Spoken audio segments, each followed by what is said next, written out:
Muy buenas noches, mis amados hermanos. El Señor les bendiga. Nuestro seminario durante todo este año 2023 hemos podido llegar al desafío de mes a mes poder estar enseñando un curso. Y gracias al Señor, en este mes ya este es nuestro último curso y vamos a dar por terminado también con esta clase los días martes en este año el tiempo académico. Hoy será nuestra tercera clase de hermenéutica y también a su vez será la última clase de hermenéutica. Cualquier cosa, preguntas por interno, siempre queda el WhatsApp ahí, el correo electrónico. Estamos dispuestos a servirles.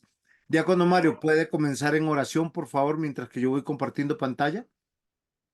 Señor, Padre Santo, te agradecemos, Dios, por este día, por este tiempo. Ayúdanos, Señor, a que nuestra mente esté dispuesta, Señor, a recibir lo que hoy tienes para darnos.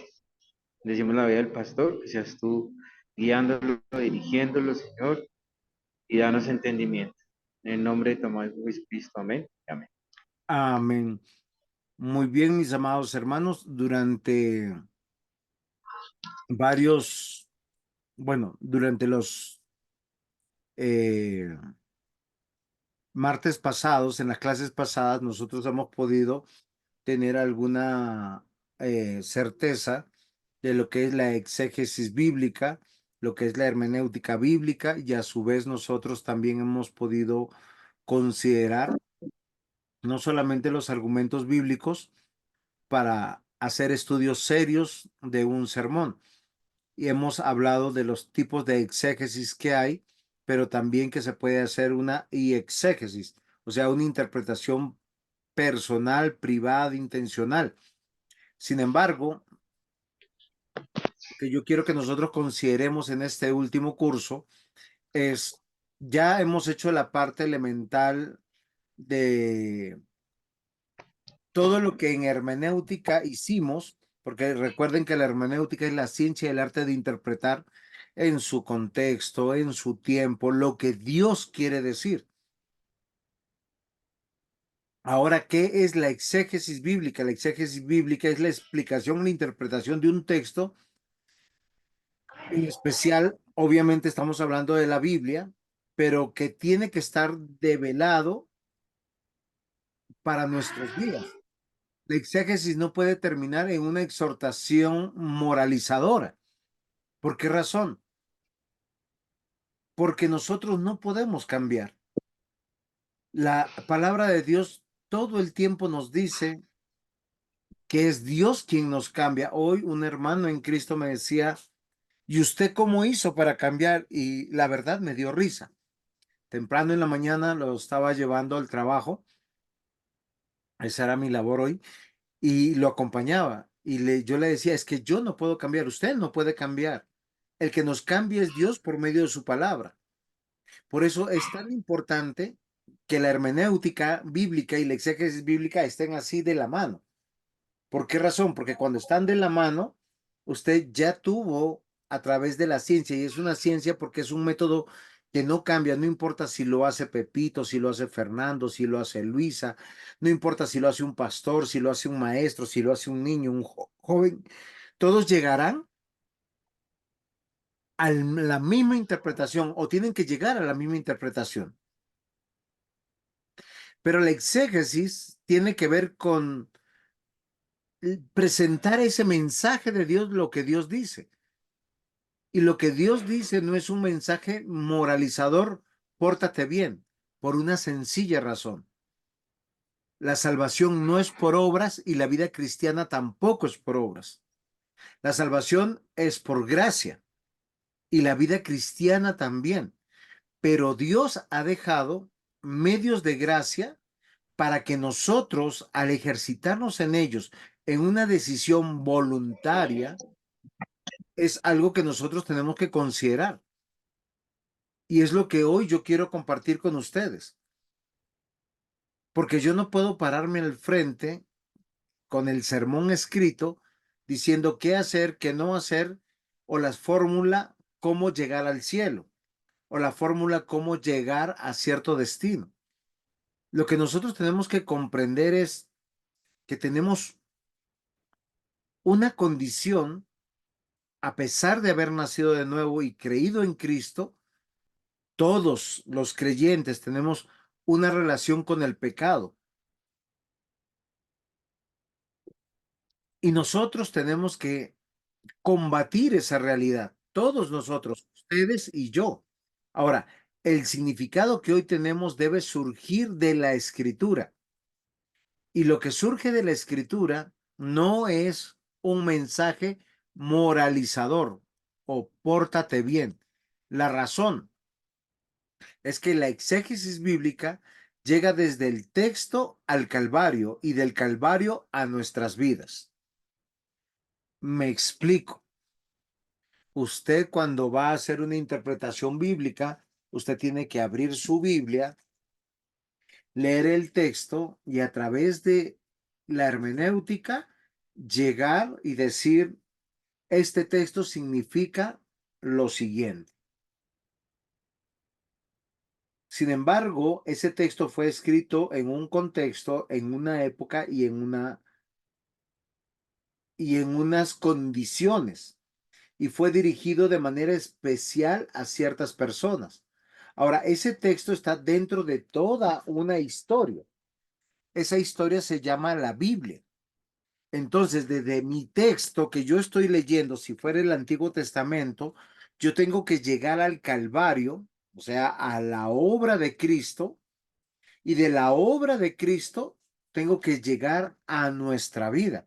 Si esto se entiende de esta manera correcta, nosotros vamos a poder ser edificados. La exégesis bíblica me lleva a escribir un sermón o a plasmar de manera clara y concisa lo que el Señor está diciendo en un mensaje apropiado para nuestras vidas y para nuestro tiempo. ¿Es claro lo que estoy diciendo, mis hermanos? ¿O hay alguna pregunta hasta aquí? Porque hay personas que piensan, sienten que los sermones deberían tener ciertas características debido a las limitaciones humanas o debido a las situaciones humanas nuestras. Y lo que nosotros tenemos que considerar es que es el mensaje de Dios y que el mensajero, el predicador, simplemente es aquel que tiene que servir el mensaje. Tanto así que él mismo tiene que nutrirse del mensaje y la congregación que escucha también el mensaje debe de nutrirse con el mismo propósito que en su tiempo y en su momento se dieron todas las cosas. Entonces, nosotros tenemos que considerar esto. Entonces, la exégesis bíblica, ya una vez teniendo una hermenéutica bíblica, uno tiene que comprender que es desde ese texto que se eligió para predicar, pensemos, porque aquí tenemos diáconos, ancianos, candidatos posiblemente a pastor, hermanas que van a enseñar escuela dominical o van a enseñar mujeres o van a enseñar niños o van a enseñar a sus hijos o a otras mujeres, deberían comprender que una vez que ustedes tienen el significado bíblico, ¿cómo hacer desde ese significado bíblico llegar al Calvario y del Calvario a nuestras vidas? Esa es la conectividad correcta, la idoneidad del trazar de un buen sermón, de una buena enseñanza bíblica. Nosotros a veces olvidamos eso, que el predicador es simplemente un servidor de Dios, un colaborador de Dios, como dice la Escritura, un mesero de Dios, porque el alimento lo determinó Dios. Cosa que cuando la congregación está escuchando el mensaje, tiene que escuchar con la seriedad de que Dios le está hablando al corazón. Entonces, hoy, entendiendo que en la clase pasada yo les di las pautas de cómo plasmar un sermón de manera correcta. Cuando usted ya tenga su sermón, su enseñanza ya determinada, usted va a tener que hacer una revisión. El día que le toca presentar, previamente posiblemente tendrá que hacerlo, o cuando usted considere que ya está terminado el sermón, si es un día antes, una semana antes. Cada quien tiene su propio estilo. Hoy quiero compartir con ustedes las claves para una revisión correcta del sermón, una revisión correcta de esa enseñanza. Todos los podemos hacer porque, queridos hermanos, todos los creyentes tenemos la capacidad de ser teólogos. ¿Qué es un teólogo? Un teólogo, teo, Dios, logos, estudio. Es alguien que se acerca a estudiar, a conocer, a indagar, a escudriñar, a memorizar la palabra de Dios. Con una confianza, hoy en esta mañana, cuando compartía con esta persona, yo le decía en medio de esa pregunta que me dijo que cómo yo había cambiado, y yo le decía que yo no había cambiado, sino que Dios me había cambiado, pero es a través del ejercicio de la palabra de Dios. Y es algo que yo quiero compartir con ustedes. Dios dejó un solo método para que todos nosotros pudiéramos ser edificados. Y tenemos que confiar en ese método. Y es, la fe viene por el oír y el oír por la palabra de Dios. ¿Qué quiere decir? Que cada vez que nosotros estamos leyendo la palabra, Dios está ministrando nuestra mente, nuestro corazón, todo nuestro ser. Y es algo que deberíamos considerar. Entonces, una hermenéutica correcta me dará una exégesis bíblica. Yo quiero que ustedes se relacionen con estos términos. ¿Por qué razón? Recuerden, la hermenéutica me va a dar una interpretación en su contexto, en el tiempo, al auditorio que Dios permitió que se escribiera y que se le diera ese mensaje. Si yo tengo el mensaje correcto, mi exégesis, esa escritura, ese sermón, esa enseñanza que yo voy a sacar, debe ser correcto, porque nosotros tenemos que llegar desde el texto al Calvario y del Calvario a nuestras vidas. Esa es la ruta razonable. Tener la interpretación correcta, entenderlo en el idioma que Dios nos lo dio. Ahora, no estoy diciendo del hebreo y del griego y del arameo. Estoy hablando que cuando usted lee la Biblia, usted tiene la capacidad de leer, entender el sustantivo, el verbo, los conectores gramaticales, el tiempo del verbo. Eso es suficiente para que usted intelectualmente no solamente se capacite, sino para que usted entienda el mensaje de Dios. Tanto así que Dios dice que si una coma o una tilde es modificada de su palabra, esa persona será borrada del libro de la Biblia, del libro de la vida, perdón. ¿Por qué razón? Porque las tildes hacen énfasis, las comas hacen separación de frases y de oraciones. Y nosotros tenemos que considerar eso. Dios escribió ese mensaje para nuestra enseñanza, para nuestra exhortación, para nuestro ánimo, para nuestra fortaleza. Nosotros no podemos cambiar. Dios hace una obra extraordinaria, milagrosa, a través de su palabra. Y aquel que está preparando el sermón debe ser fiel al texto que está predicando. Para eso tiene que ser serio con Dios, con su palabra y con la guía del Espíritu de Dios. Por lo tanto, mis amados hermanos, después de estas indicaciones, yo me tengo que hacer una pregunta. Cuando yo terminé de hacer mi enseñanza, mi sermón, mi predicación, la pregunta es la que está en pantalla. ¿Mi sermón dice lo que dice la Biblia? Porque la persona que me va a escuchar o las personas que me van a escuchar, o si fueran mis hijos, o si fuera mi cónyuge, o mis familiares, o la iglesia, ellos tienen que hacerse esa pregunta. Lo que está diciendo el orador, el homileta, el predicador, ¿es lo que Dios dice? Porque con esa autoridad nosotros tenemos que escuchar.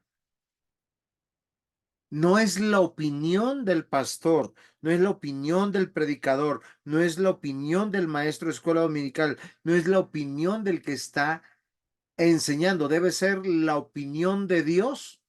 Por eso, mi sermón o enseñanza dice lo que dice la Biblia. Es la primera pregunta que yo me tengo que hacer. Cuando yo termino de escribir, por eso el arte y el trabajo de predicar es un trabajo arduo, pero muy frustrante.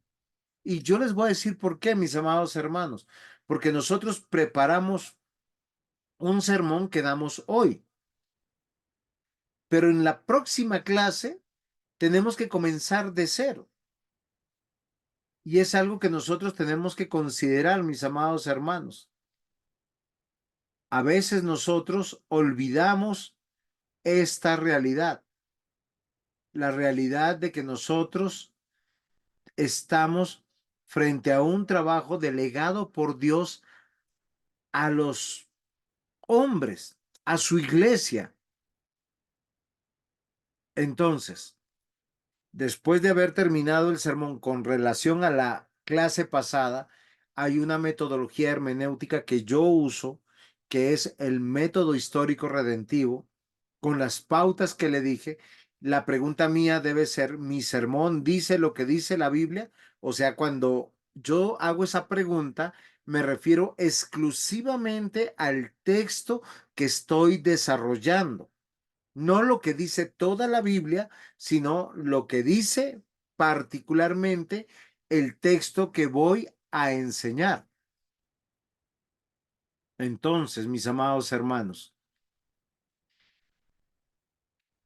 Lucas capítulo 1, versículos 1 al 4, este texto lo usamos hace 8 días, dice, puesto que ya muchos han tratado de poner en orden la historia de las cosas que entre nosotros han sido ciertísimas, tal como nos las enseñaron los que desde el principio lo vieron con sus ojos y fueron ministros de la palabra, me ha parecido también a mí, después de haber investigado con diligencia todas las cosas desde su origen, escribírtelas por orden, oh excelentísimo Teófilo, para que conozcas bien la verdad de las cosas en las cuales has sido instruido. La idea del Lucas al escribir a Teófilo es decirle, yo te voy a instruir a través de lo que te voy a escribir y te voy a compartir. Pareciera ser la idea que Pablo usó todo el Evangelio de Lucas para evangelizar a Teófilo. Y miren lo interesante, lo que él dice no es su opinión. Lo que él dice es lo que otros han enseñado y que le enseñaron a él y que para él es claro. De lo que otros vieron con sus ojos y que lo enseñaron a otros y dice que a él le parece que eso es correcto. Queridos hermanos, esto es algo muy importante para nosotros. Por eso cuando usted realiza su enseñanza bíblica, realiza su sermón, usted tiene que preguntarse, lo que yo estoy diciendo, y ojo con esto, no estoy diciendo que se pregunten, es bíblico. Lo que yo estoy diciendo que se pregunten ustedes es lo siguiente. Mi sermón dice lo que dice el texto que yo estoy tratando de enseñar. Yo no puedo tomar un versículo y navegar por toda la Biblia hablando de la Biblia. Todo predicador para profundizar tiene que estar dentro de su texto y su sermón o su escrito o su enseñanza tiene que estar dentro del contexto de lo que está citando para enseñar. ¿Es claro lo que voy diciendo, mis hermanos? ¿O tienen alguna pregunta hasta aquí?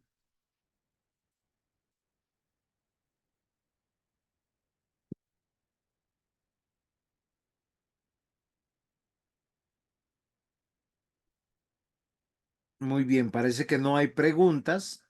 Entonces, frente a la pregunta, mi sermón dice lo que dice la Biblia, voy a hacer de acuerdo al punto uno y al punto 2 que tengo aquí en pantalla. Cuando yo leo mi sermón antes de predicar, todavía no lo estamos predicando, yo estoy revisando mi sermón. La pregunta mía es, ¿habla donde la Biblia habla? Esto es muy importante. Voy a hacer algunos ejemplos porque nosotros nos gustan las cosas curiosas de la Biblia. ¿Sí? Voy a hacer un ejemplo. ¿Y por qué Adán y Eva pecaron? Pregunto, ¿la Biblia nos dice por qué pecaron? ¿Por qué el pecado entró en la vida de la humanidad?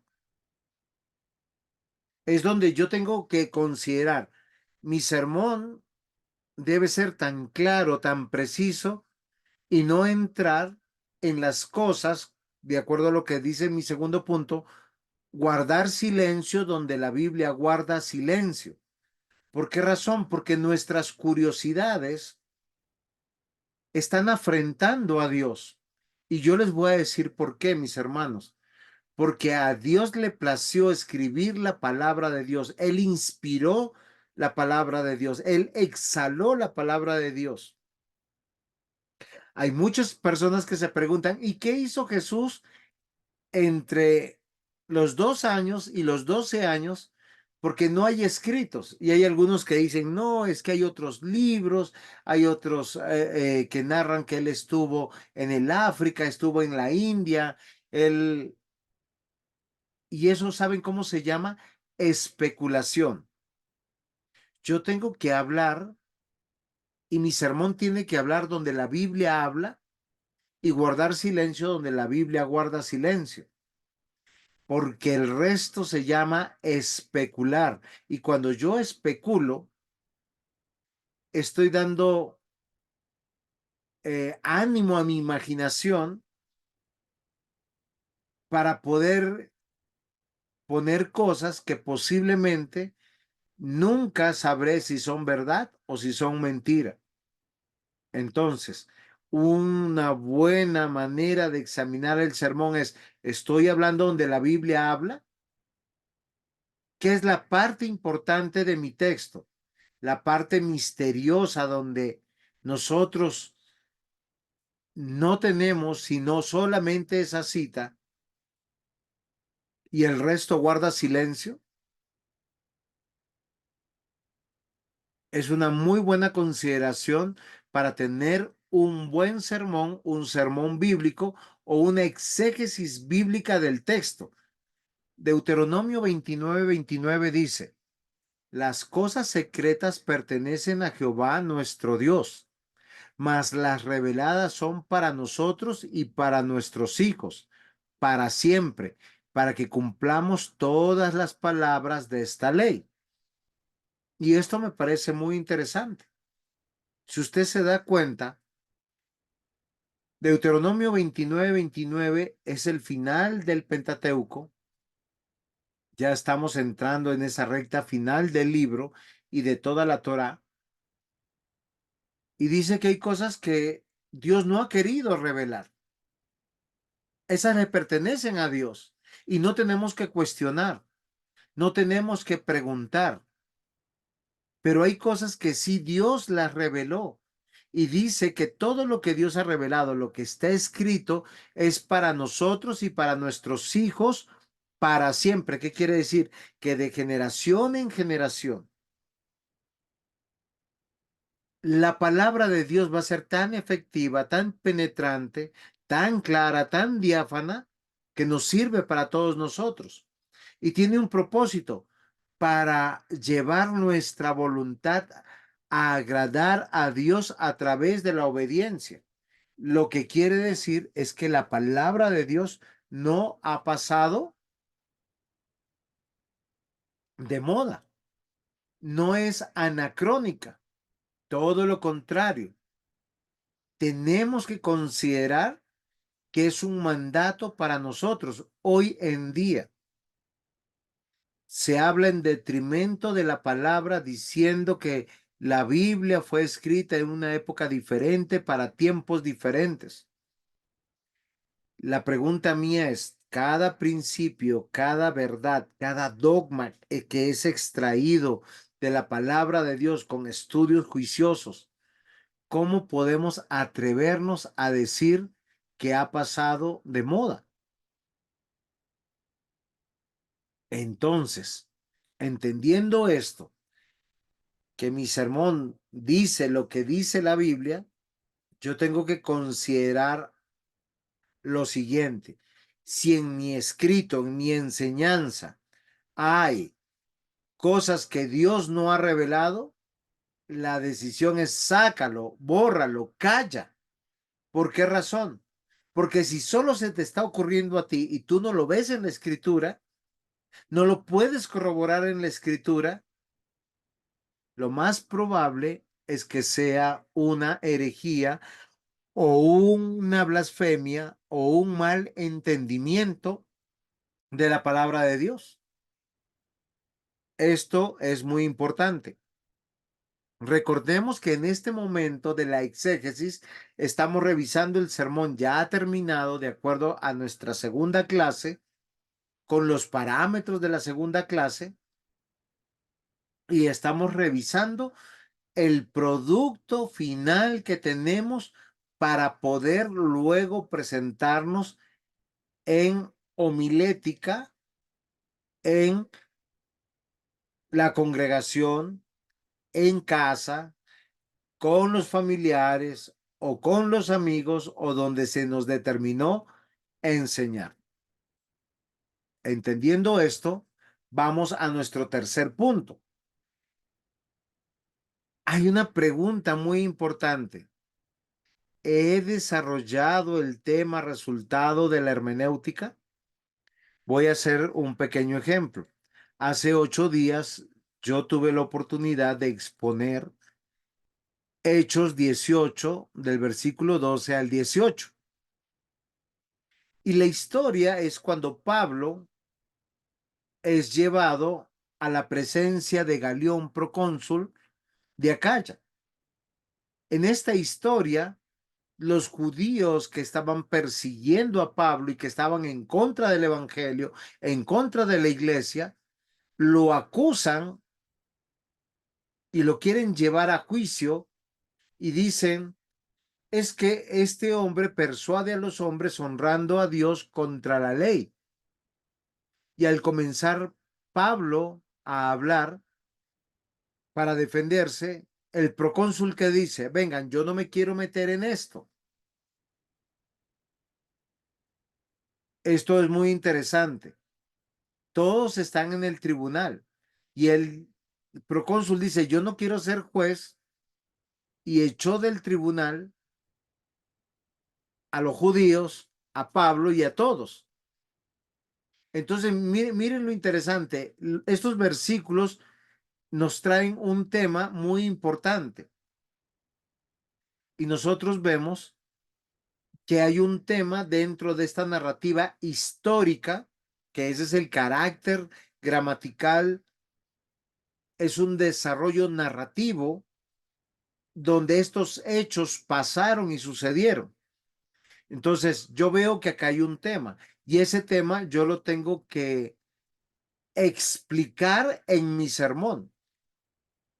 ¿Y por qué yo quiero que nosotros tengamos? Porque cuando yo leo el sermón, yo tengo que decir, he desarrollado el tema resultado de la hermenéutica. O sea, la hermenéutica me dijo lo que está el texto narrando, cómo lo está narrando, para qué lo está narrando y qué propósito tiene. cuando Lucas escribió Hechos de los Apóstoles, en un segundo libro que se llama Hechos de los Apóstoles, a Teófilo, ese es su propósito. Entonces, cuando yo reviso mi sermón, mi enseñanza, yo tengo que estar bien seguro que no es el resultado de mi imaginación, no es el resultado de mi percepción, sino es el resultado de lo que yo estoy sacando de la misma palabra de Dios. Un ejemplo, si yo quiero saber qué ingredientes tiene lo que yo voy a almorzar, yo hago una observación, separo los elementos, puedo decir acá hay arroz, acá hay carne, acá hay verduras. Finalmente, todo el plato me dice que es un arroz con carne con verduras. De la misma manera pasa cuando yo estoy enseñando la Biblia. Siempre, mis amados hermanos, el auditorio y la persona que está predicando, la persona que ha sido delegada para poder hacer un sermón, tiene que preguntarse, ¿lo que está diciendo el orador, el homileta, el predicador, eh, es resultado del texto bíblico? ¿Es resultado de una hermenéutica correcta? Si tu respuesta es sí, tienes un buen sermón, tienes una buena exégesis y sobre todo estás escuchando la voz de Dios. Gálatas capítulo 6, versículos 7 al 8. Este es un muy buen ejemplo. No os engañéis. Dios no puede ser burlado, pues todo lo que el hombre sembrare, eso también segará. Porque el que siembra para su carne, de la carne segará corrupción, mas el que siembra para el espíritu, del espíritu segará vida eterna. Yo les pregunto, ¿de qué se trata el tema? Ayúdenme.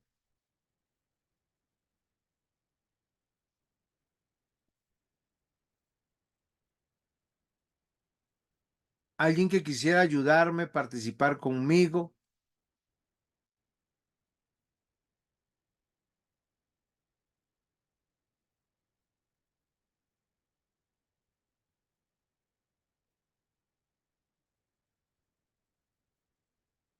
¿Algún valiente? ¿Alguna valiente? Alex, usted no se anima, no tiene por ahí el deseo de participar con nosotros. El diácono Sergio, está Jenicita, no sé quién más está por ahí que nos pueda dar.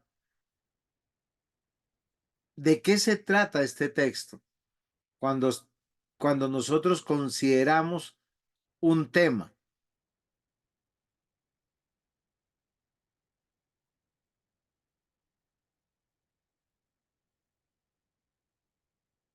¿Nadie?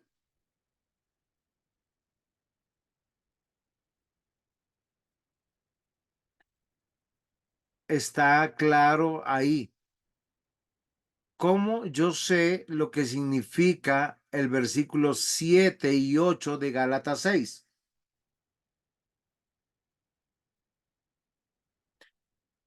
Porque yo he escuchado que este texto se pone en infinidad de textos y casi de manera punitiva. Cuando digo de manera punitiva es para acusar, para señalar, para traer juicio, sentencia. Sí, entonces voy a hacer un ejemplo de cómo se usa mal. No adulteren, no os engañéis, Dios no puede ser burlado, pues todo lo que el hombre se sembrare, eso también segará. Porque el que siembra para su carne, de la carne segará corrupción, mas el que siembra para el espíritu, del espíritu segará vida eterna. ¿Está bien usado el texto? Claro que no. Ahora, ¿Dios acusa al adúltero? Sí, claro. Pero este texto está en un contexto particular. Y el contexto particular que se encuentra es un contexto totalmente diferente. Si nosotros leemos Gálatas capítulo 6 dice, hermanos, si alguno fuese sorprendido en una falta, vosotros que sois espirituales, restaurarle con espíritu de mansedumbre, considerándote a ti mismo que no seas tú también tentado. Ahora, este es un versículo que apunta a los padres, a los hermanos mayores, a los pastores y a los hermanos mayores en la congregación. ¿Usted qué hace cuando encuentra a alguien que está en una falta?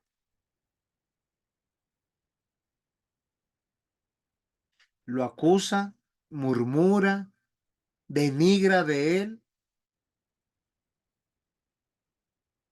Fíjense que los primeros 6 versículos hablan de instruir, hablan de corregir, hablan de ganar para Dios personas. Y en ese contexto, la explicación de manera rápida dice, no os engañéis, Dios no puede ser burlado. ¿Por qué razón? Porque una persona que atestigua el pecado de otro tiene una responsabilidad espiritual, una responsabilidad de amor. Es ver que su hermano se está perdiendo, ayúdelo a rescatar, no lo apuñale por la espalda, no lo traicione señalándolo, enjuiciándolo. ¿Qué tiene que hacer? Hay un Dios que es testigo. Miren, el versículo 2 dice, sobrellevad los unos las cargas de los otros y cumplid así la ley de Cristo. O sea, es una ley de Dios. Versículo 3, porque el que se cree algo no siendo nada, a sí mismo se engaña. Así que someta cada uno a prueba su propia obra. Entonces, ¿yo qué tengo que hacer? Yo estoy viendo a mi hermano en pecado.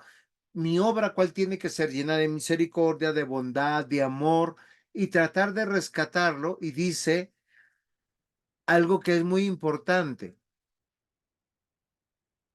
No seas que tú también seas tentado. Este versículo que tenemos aquí tiene su propio contexto. Entonces, yo cuando reviso mi sermón, yo tengo que leerlo muy bien y yo tengo que decir, mi sermón dice lo que dice la Biblia o yo le estoy añadiendo o lo estoy entendiendo mal. Y es ahí donde nosotros tenemos que entender que la explicación y la aplicación del sermón deben nacer del texto, no de lo que mi corazón quiere decir, para que las personas que me estén escuchando digan, es Dios hablando y yo me tengo que arrepentir. Casi siempre las personas que no están acostumbradas a poner atención al texto del sermón cuando escuchan al pastor, dicen, no, ese pastor es legalista, ese pastor es un exagerado, esa es la opinión del pastor o del predicador. Pero si yo, que yo estoy escuchando al orador, entiendo que lo que está diciendo lo dice la Biblia y lo está explicando conforme dice a la Biblia, lo que yo tengo que hacer es arrepentirme y ese es el propósito del sermón. Por eso cuando yo reviso el sermón, la explicación y la aplicación del sermón deben nacer del texto y no del corazón del predicador. ¿Es claro hasta aquí? Espero que sí. Cuarto punto. Cuando yo estoy revisando el sermón, tengo que revisar si mi interpretación, explicación y aplicación corresponden a toda la Biblia. Me explico. No hay ninguna enseñanza que sea exclusiva de un solo pasaje. No se puede hacer doctrina de un solo versículo, porque hay versículos que nosotros tomamos para hacer explicación y nos podemos estar equivocando porque estamos dogmatizando algo que la Biblia no enseña. Sin embargo, si mi interpretación, explicación y aplicación corresponde a toda la Biblia, es algo que es claro, diáfano, conspicuo, perspicuo al alma del creyente que lo debe de edificar y llevar al arrepentimiento, por ende, a los pies de Cristo, a la obra de Cristo, y a saber que somos pecadores, que por gracia somos salvados y que solo por gracia podremos caminar y obedecer y tomar una decisión acertada. Entonces, lo que está en mi texto, lo dice otro texto, ese texto es tu comentario en autoridad. Cuando yo tengo un texto que se repite por muchas partes de la escritura, yo tengo que empezar a temblar porque es lo que Dios quiere que cambie en mi vida, que mejore en mi vida, que yo corrija en mi vida, y no simplemente es una interpretación personal. ¿Hasta aquí hay alguna pregunta? ¿Aporte?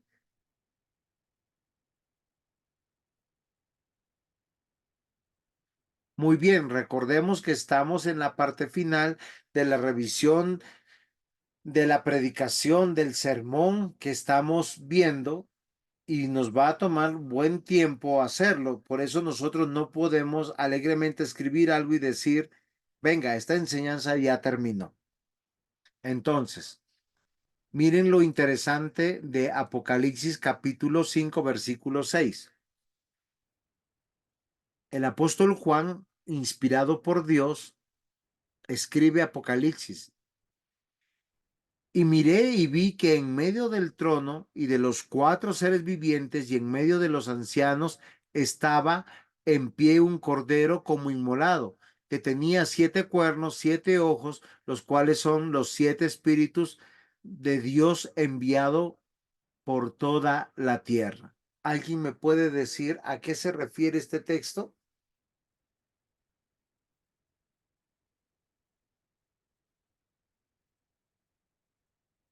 Son uno de los textos más difíciles de interpretar.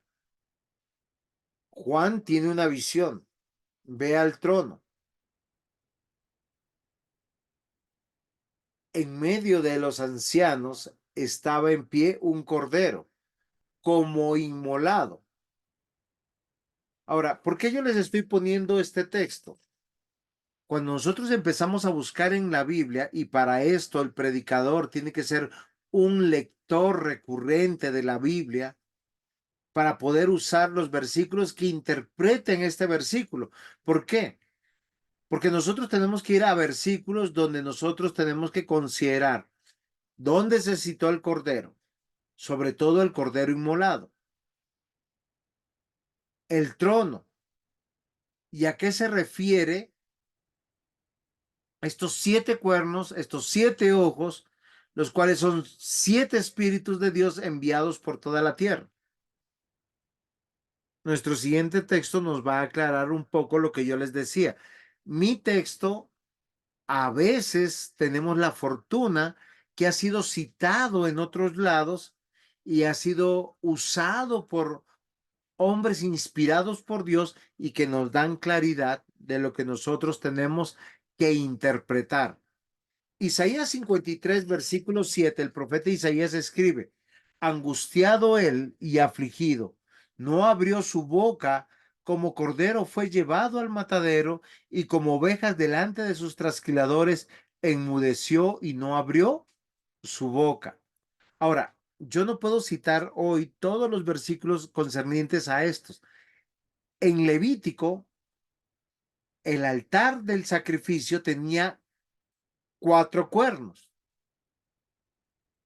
Todo esto voy a volverme a la siguiente diapositiva de Apocalipsis. ¿Qué dice? Miré y vi en medio del trono de los 4 seres vivientes y en medio de los ancianos estaba en pie un cordero como inmolado, que tenía 7 cuernos y 7 ojos, los cuales son 7 espíritus del Dios enviado por toda la tierra. Miren lo interesante a qué conclusiones podemos llegar. De acuerdo a Isaías, se refiere al Mesías que había sido prometido, el cual tenía que ser sacrificado como un cordero ofrecido o inmolado, como dice, entregado de manera pública. Se dan cuenta que nosotros tenemos que tener algo que es muy importante. Si yo quiero que mi sermón dice lo que dice la Biblia, yo tengo que encontrar los textos apropiados para poder entender y llevar a la congregación a decirles, esto es lo que Dios dice en su palabra, porque la misma palabra comenta sobre este texto. De hecho, Jesús reclamó a fariseos, a saduceos y a escribas. Les dijo, miren, ustedes que escudriñan la palabra, que la leen, que la transcriben. Ustedes tenían que reconocerme a mí porque la Biblia habla de mí. O sea, todo el Antiguo Testamento, los profetas y Moisés hablaron de Jesús y ellos no le conocieron porque no hacían interpretaciones correctas y sí hacían interpretaciones moralistas. ¿Cuántos de nosotros usamos la Biblia para moralizar? ¿Cuántos de nosotros acusamos a nuestros hijos? Pórtate bien para que Dios no se entristezca. Y es algo que yo quiero que nosotros tenemos que considerar. Cuando revisamos nuestro sermón, tenemos que hacernos esta pregunta con toda sinceridad. ¿Mi sermón, mi enseñanza, dice lo que dice la Biblia o está diciendo lo que yo quiera que diga? Entonces, esta es la parte que a mí me interesaba llegar con ustedes, porque es la manera como yo escribo mis sermones.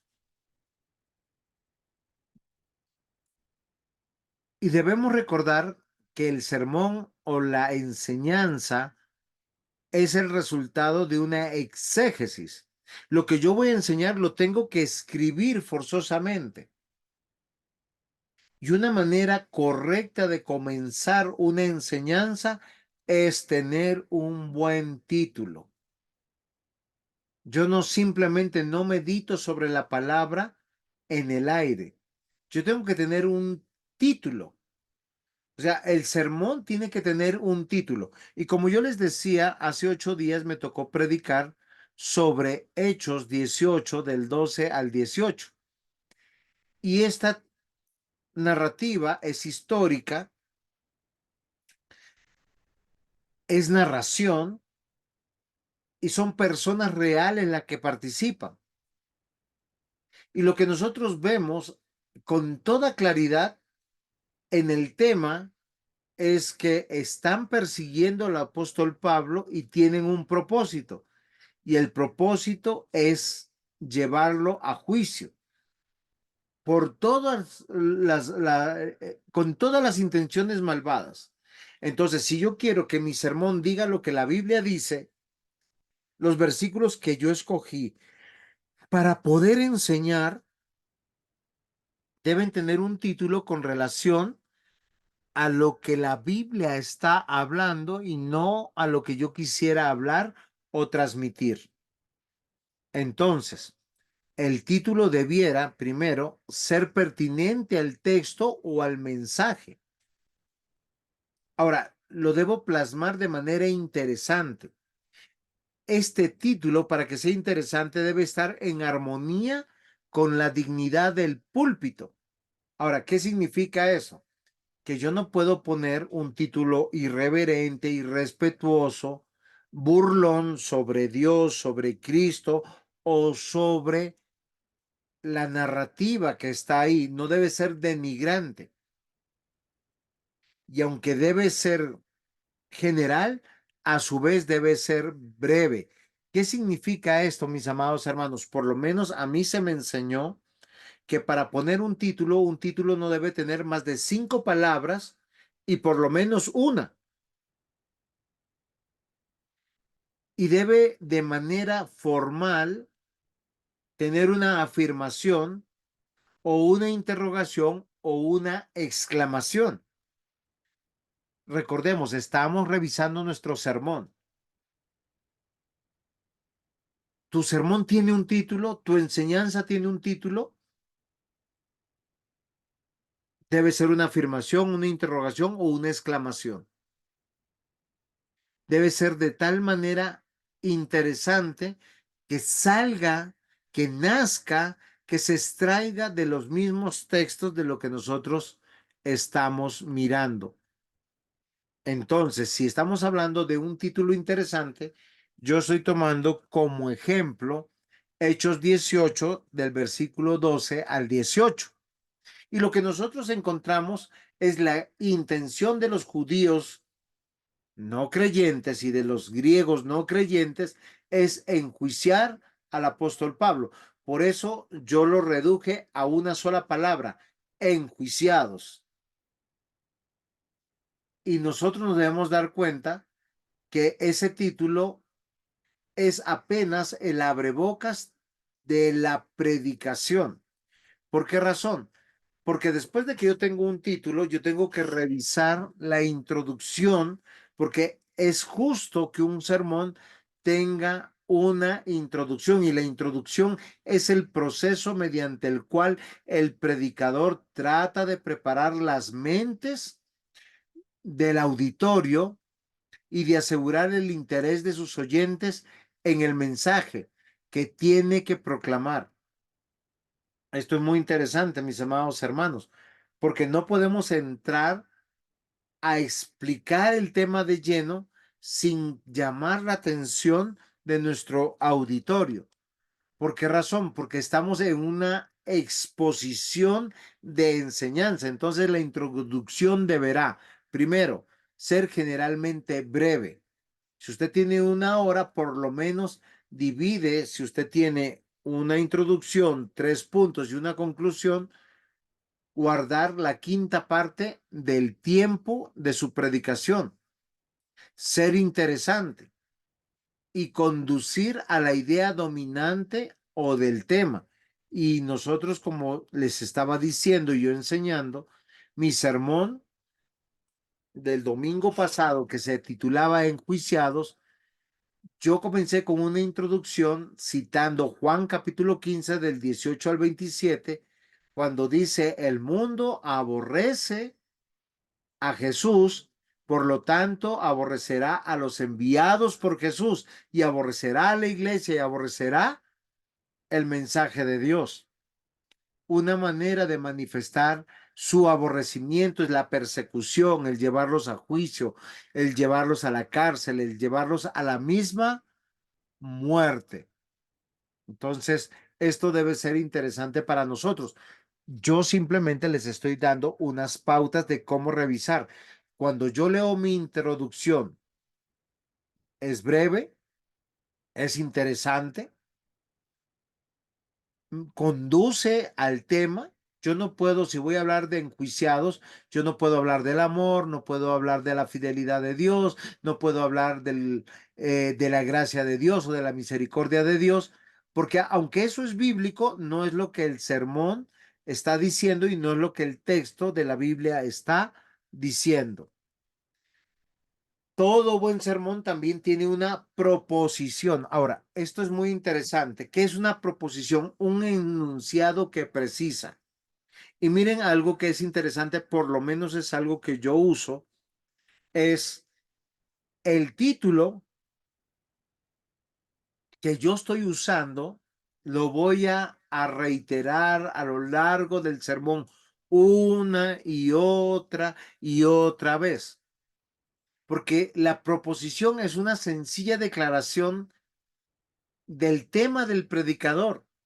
Y lo que el predicador se propone es que nosotros consideremos, desarrollemos, demostremos a lo largo del discurso lo que Dios quiere que nosotros aprendamos.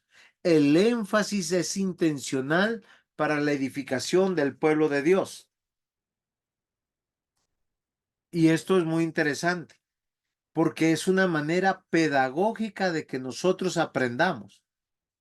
A veces un buen sermón no es simplemente una narrativa oral de bonitas palabras, sino es el mensaje de Dios que debe llegar al predicador y al auditorio, sea en el hogar, que sea en la iglesia o que sea en cualquier otro contexto. Entonces, Ya tenemos un título, una introducción y una proposición, y esa proposición por lo general es la repetición del título una y otra vez. Sin embargo, tengo que considerar que mi enseñanza tenga una división coherente. El tema lo tengo que dividir en algunos puntos que promuevan la claridad del pensamiento. ¿Qué quiere decir? Que sea una narrativa progresiva de menos a más, de lo negativo a lo positivo. La estructura lógica tiene que ser clara, precisa, que el significado de cada punto sea perfectamente claro a los oyentes, para que el oyente pueda enriquecer su intelecto, su mente, su corazón, su espíritu. Y al final, miren, se promueve la unidad del pensamiento, la posibilidad al predicador de que ese tema que tenía condensado en una sola idea, lo ha subdividido de tal manera que va a un clímax, a una meta, a un final. Entonces, el valor de las divisiones para la congregación es porque le va a dar claridad en los puntos del sermón. Es mucho más fácil para el oyente seguir un mensaje hablado cuando las ideas principales están organizadas, expresadas con claridad. Cuando las ideas están desordenadas y sin relacionarse entre sí, es un enredo. Si nosotros estamos hablando en la predicación sobre la persecución, pues no podemos estar hablando de otros temas que no tienen que ver con el desarrollo de nuestro tema. Por eso las divisiones ayudan a recordar los principales aspectos del sermón. Y yo para este ejercicio, cuando hablé de enjuiciados, hablé de tres ideas fundamentales. ¿Por qué fueron enjuiciados? Por predicar el Evangelio de Jesucristo. El mundo no necesita de más mundo, sino necesita de Cristo y de Cristo crucificado. ¿Qué es predicar? Instruir, adiestrar, enseñar, mostrar. Entonces, esto es algo muy interesante. Y yo en el ejercicio de la predicación de Hechos, capítulo 18, de los versículos 12 al 18, cité las intenciones de Pablo, cómo él predicaba en la ciudad de Corinto, ya que el contexto de Hechos 18 es que está en Corinto. Y cité Primera de Corintios, capítulo 15, versículos 1 al 12, donde él dice que citó y predicó al Cristo crucificado. Y esto es muy interesante. La segunda división es que ellos fueron enjuiciados por calumnia.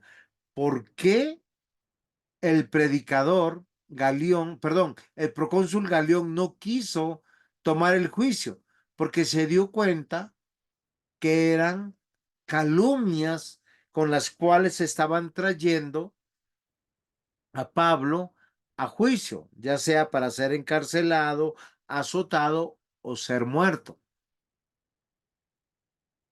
Y lo que yo les decía en la predicación es que la calumnia tiene que ver con una imputación falsa para hacer daño a la persona, para perjudicar a la persona. Y sobre todo se hace en un procedimiento jurídico de oficio.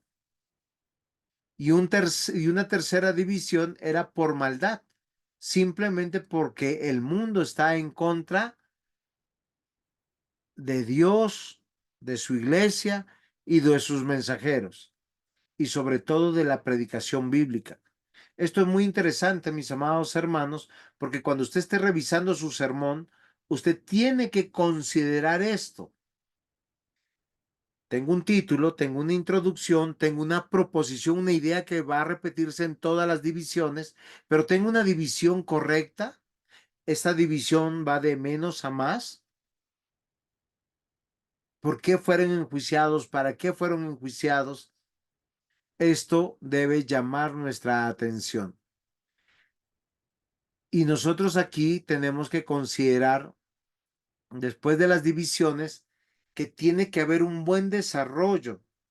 Si ya tengo el título, la introducción y los puntos, ¿qué tengo que hacer yo como exegeta y homeleta o predicador?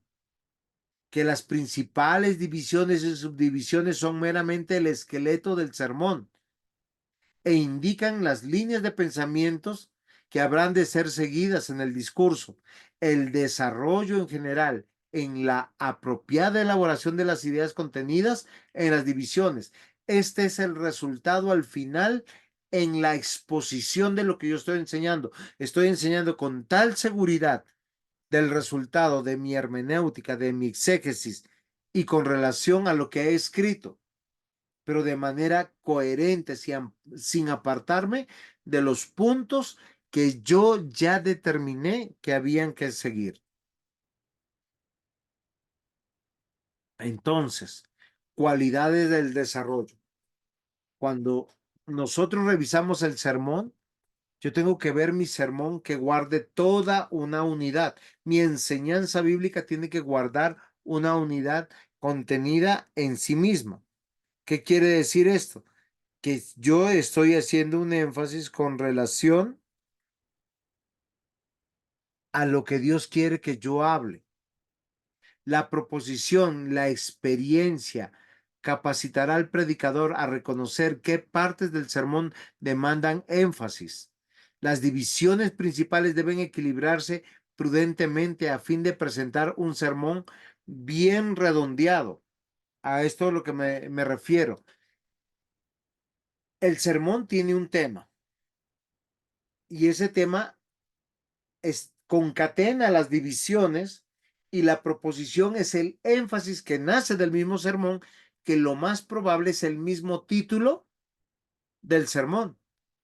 Y debe haber una progresión.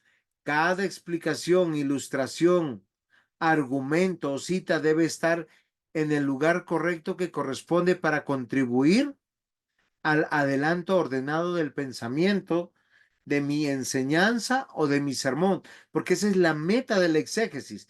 Yo estoy llevando de la mano al auditorio del texto al Calvario y del Calvario a nuestras vidas. Dentro de las cualidades del desarrollo también tenemos que considerar el tiempo. ¿Cuánto tiempo se me ha dado para enseñar? Entonces debo tener la brevedad. El sermón debe ser claro y las divisiones sintéticas para llegar al corazón de las personas que estoy predicando. No es mi mensaje, es el mensaje de Dios con el cual unos van a rechazar y otros lo van a aceptar. Unos se van a arrepentir y otros van a protestar. Por lo tanto, una cualidad del desarrollo es que debe ser claro. ¿Qué significa ser claro? Ser profundo y sencillo sin palabras técnicas, solo si fuera estrictamente necesario. ¿Sí? La vitalidad.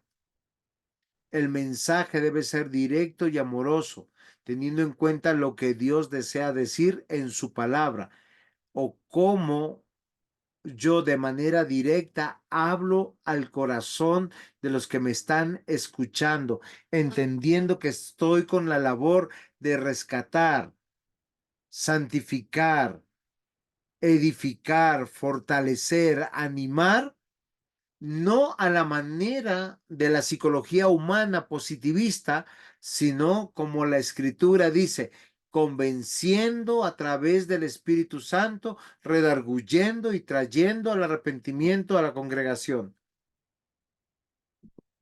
Por lo tanto, si soy un predicador asiduo, o sea, que regularmente estoy predicando, debe haber variedad.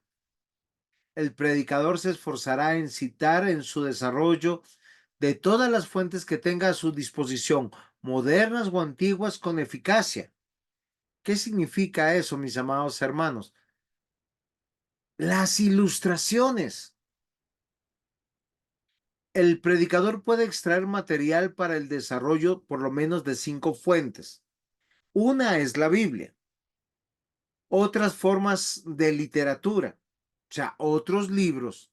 Vamos a hacer un ejemplo, El progreso del peregrino, la biografía de algún predicador o la biografía de los apóstoles, qué sé yo, otra literatura bíblica, una concordancia, un diccionario, un traductor, la experiencia del predicador, de lo que él, no estoy hablando de experiencia de que sea más sabio, sino voy a hacer un ejemplo.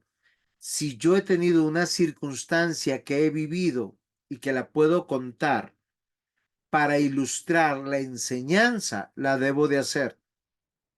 Ahora, también puedo observar al mundo a nuestro alrededor. O también puedo usar la imaginación. Cuando digo la imaginación, es que puedo citar algo hipotético para poder demostrar, afianzar, clarificar el texto que estoy enseñando. Una ilustración es una forma de arrojar luz sobre un sermón mediante el uso de ejemplos. Es una imagen verbal que toma figura de una escena en la mente del auditorio, una descripción de un individuo, de un incidente. Puede consistir en una parábola, en una analogía, una alegoría, una historia, instruyendo una anécdota o una fábula. Dios mismo ha usado las fábulas. Y las fábulas es cuando los árboles hablan, los animales hablan. Un relato, una experiencia personal, un acontecimiento histórico o un incidente biográfico. Las ilustraciones de manera pedagógica y bien usadas y de manera prudente son necesarias para tener un buen sermón. Ahora, al final de mi revisión, yo estoy teniendo que considerar algo importante.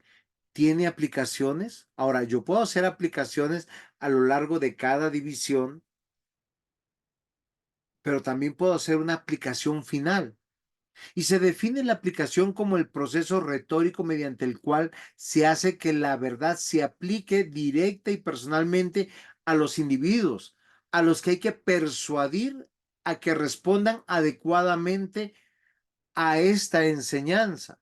Esta definición abraza de esta manera tanto al orador como a los oyentes, o sea, lo que el orador, el exegeta está enseñando, plasmando, debe ser tan valioso para su vida como para la vida de sus oidores.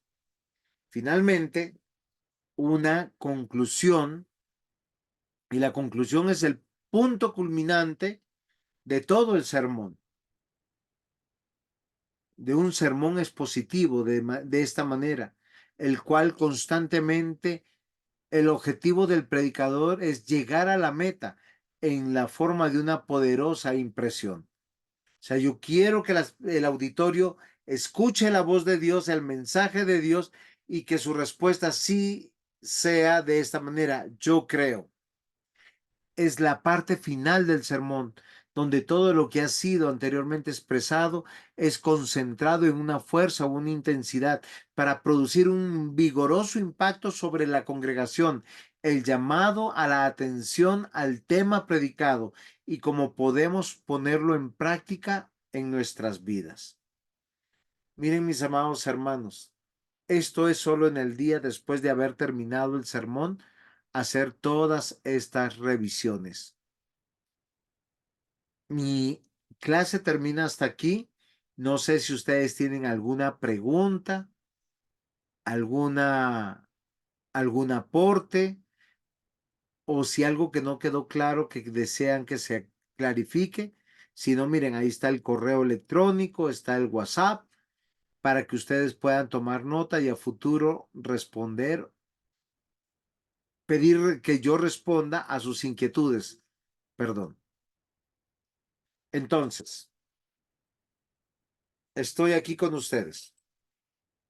Aportes, preguntas, disensiones. No, pastor, más bien es por su tiempo, por la clase, por la paciencia este año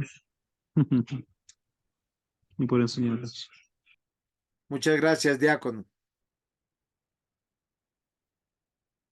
Espero que esta clase les ayude para poder hacer buenas enseñanzas. Este año no alcanzamos a hacer homilética. Esperemos que el otro año, cuando retomemos el año académico, lo podamos hacer. Si alguien necesita el material, no dude en pedírmelo por interno, yo se los envío. Recuerden que estas enseñanzas son libres, se pueden compartir y no sé si terminamos con algunos aportes suyos. Alice, ¿cómo estás? ¿Estás por ahí? Bien, pastor, bien, bien.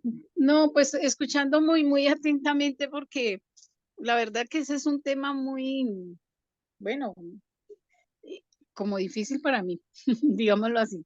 O sea, he estado muy atenta porque sí, es muy pocas las veces que yo he hecho una enseñanza, pero han sido así como muy básicas. Digamos ya como ustedes que preparan un sermón, pues es algo tan delicado. Entonces, no, poner muchísimo cuidado y darle las gracias, pastor, porque por toda su paciencia para enseñarnos. Alice, gracias a ti. Mire, Alice, yo quiero que usted piense algo y quiero que acá pensemos, mire, acá está nuestra hermana Jenny, que es madre, está el diácono Sergio, es padre, es esposo, y todos tenemos el deber de enseñar la palabra de Dios, porque siempre tenemos hermanos más pequeños a cargo nuestro. Y a veces nosotros simplemente abrimos la Biblia y como que, oh Espíritu Santo, socórreme. Y eso no está bien. Preparar una enseñanza implica investigación, implica estar seguros de lo que Dios dice e implica también habilidades de explicación y todos la tenemos. ¿Por qué razón? Porque todos fuimos creados a imagen y semejanza de Dios. Se nos dio intelecto, se nos dio voluntad y se nos dio emociones. Miren, fíjense que el Salmo 119 es una hermosa descripción de cuán edificante es la palabra de Dios, la ley de Dios y que debería ser nuestra delicia. Que cada uno de los niños que están aquí, porque por decir acá en la cámara de IPBR está Juan David, está Eliana, no sé si hay algún otro niño más porque no lo he visto, está Johan, por decir, está Karina. Ellos deberían ser, voy a usar una palabra que posiblemente no es la más correcta y si alguien me ayuda con un sinónimo sería importante, cautivados, ¿sí? Por la palabra de Dios. Y esa es una tarea de aquel que preparó la enseñanza. Entonces, ¿por qué te digo, Alice? Porque uno nunca debe pensar que una enseñanza es pequeña. A veces las preguntas más sencillas de los niños han sido preguntas que me han edificado a mí y que me han desafiado porque las preguntas de los niños no son inocentes, son muy intencionadas y es para corcharnos y son sobre temas difíciles y uno tiene que explicarlas de la manera sencilla pero profunda para que conozcan al Dios verdadero, para que conozcan a Jesucristo nuestro Señor. Y esto es algo muy importante y es una oportunidad.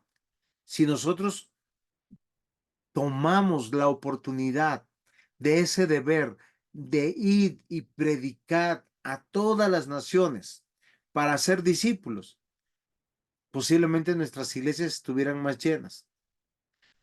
Yo he visto, y esto es triste lo que voy a decir, por largos años, creyentes que asiduamente se congregan y que de un momento a otro apostatan de su fe. ¿Y qué es apostatar? Dejan de congregarse, dejan de asistir. ¿Por qué razón? Porque asistían a un culto, mas no estudiaban la palabra todos los días. O matrimonios que a lo largo de los años se destruyen por la falta de amor, de misericordia, de sabiduría. ¿Por qué razón? Porque no leen las escrituras. O hijos que se pierden por padres que no se sientan con sus hijos a degustar de la palabra de Dios, que es lo único que tenemos que transforma la mente, renueva la mente, eh, eh, transforma el corazón. Y la labor de todo creyente es ser un teólogo en potencia. Y miren lo interesante, que cuando la congregación crece en sabiduría, crece en el conocimiento, ya no come entero, ya no pasa por alto los errores, ya se puede acercar con amor al predicador o al pastor y decirle, pastor, venga, usted no desarrolló este tema, o pasó por alto este tema, o lo que dijo tiene un error terrible.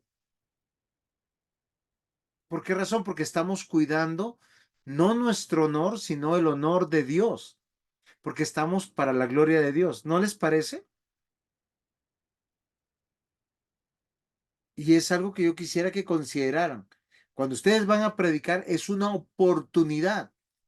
Por eso una enseñanza no se puede hacer en 1 hora o en 2 horas. Yo tengo que estar, como les decía en la clase pasada, rumiando el mensaje, escudriñando el mensaje, usando los versículos más coherentemente dentro de esa historia de redención para llevar a la congregación a su edificación o a muchos que están escuchando a la salvación. ¿No les parece extraordinario? El mismo Señor Jesús dice, escudriñar las escrituras porque allí les parece que está la vida eterna. ¿O no es así, Alex? Sí, señor. Muy bien. ¿Alguna participación más?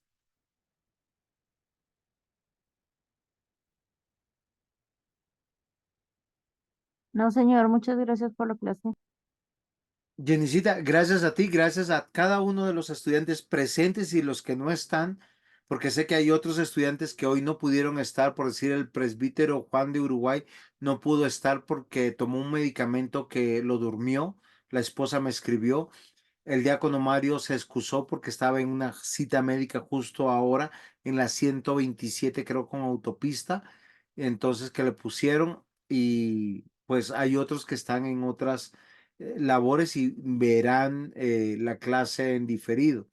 Entonces, quiere el Señor que nosotros apreciemos, nos capacitemos y he tratado de manera sencilla poner en puntos cómo preparo mi sermón y espero que haya sido para su utilidad. Cualquier cosa, a sus órdenes.